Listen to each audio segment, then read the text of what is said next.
On another matter, ma'am, itatanong ko lang rin po kung ano po ang palace reaction dun sa pag-slow down ng unemployment rate to 4.7% nung April from 5.8% nung March po.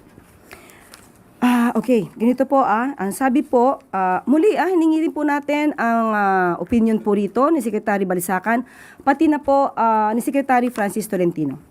Okay, ang total employment ay tumaas po sa 48.89 million in April 2026, kung saan ang services sector ang may malaking parte na 62.3%.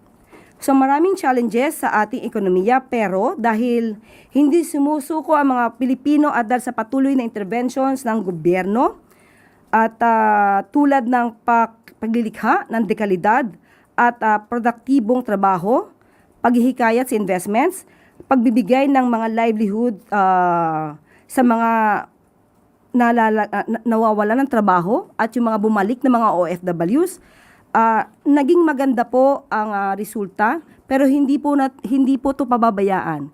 Kahit medyo nag-increase po ang employment rate, patuloy pa rin po ang ating gobyerno sa paglilikha po ng dekalidad na trabaho at pagbibigay ng mga livelihood projects sa ating mga kababayan. At ayon naman po kay Secretary Francis Tolentino, ang gobyerno po ay gumaganap at nakatuon sa agenda ng trabaho, social protection at pagpapabuti ng mga serbisyong pampubliko.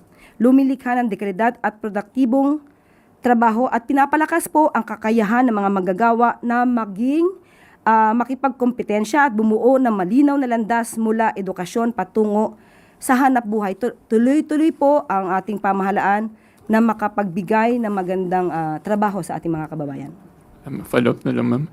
Confident po ba yung Marcos administration na masusustain nila yung magandang data po dun sa unemployment sa mga susunod na buwan? Dapat po tayo lagi maging positibo dahil hindi naman po tumitigil ang gobyerno sa pagtatrabaho. Lalong-lalo na po ang Pangulo. Nagtatrabaho po palagi at kinakailangan talaga maibigay ang kakayanin sa ating mga kababayan at taumbayan. Okay. Thank you po.